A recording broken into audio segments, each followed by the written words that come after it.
Included private memories of the King of Pop from those who knew him best. But one local man says although he and Jackson weren't close personal friends, he played an important role in the superstar's life. Please welcome Michael Jackson's former bodyguard, Scott Cummings. Thanks so much for being here.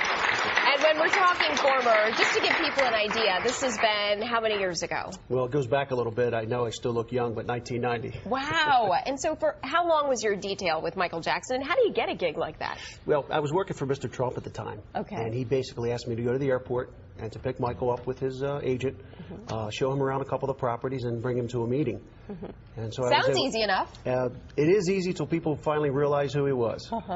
And then from there, everything went south. Because it's my understanding that you said this was the hardest detail you've been on. Is that true? Yes, this was the most difficult, most pretentious situation probably I've ever been involved with. And why? Well, the onslaught of crowds. There was a lot of kids coming up from Center City, from the That's inner you city. in the background there?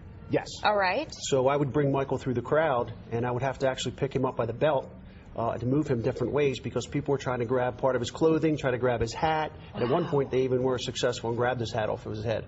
And that was when he asked you to get it back, right? He asked me to get it back. He had tears in his eyes, and I said, oh, my goodness, he's going to cry. What's the story of the hat? Why was that so important? This is one of his favorite hats. He told me later on, after the incident, that hat is one of his, one of 5 hats that he wore, on stage. Yeah. And he really didn't want to part with it. And if you see some clips, people are grabbing at that hat. They really wanted a souvenir for Michael. Yeah. Wow. Now, give me a sense because, we've seen him being shuffled through crowds. We see how crowds respond to him. But what was he like, I guess, in the car? Or what was he like in the moments where there weren't throngs of people everywhere? He was very soft-spoken. He whispered. And sometimes you would have to say, excuse me, get kind of close to him. He was very soft. Talking. He had the cutest little giggle laugh I've ever heard, almost like a teenager. And he would laugh and he would giggle, and he always would smack you in the arm and giggle, and you knew it was your cue to laugh. So I found that to be one of the fond memories of Michael Jackson, the way he giggled, the way he laughed, and the way he was so soft-spoken. And tell me, because I know that you had a pretty significant moment with him and Donald Trump, right? Yes.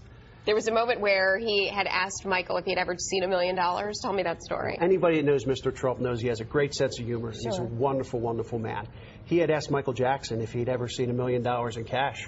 And Michael, giggled, put his hand up in front of his face, says, no, Mr. Trump, I've never seen $1 million in cash. And Mr. Trump said, come on with me.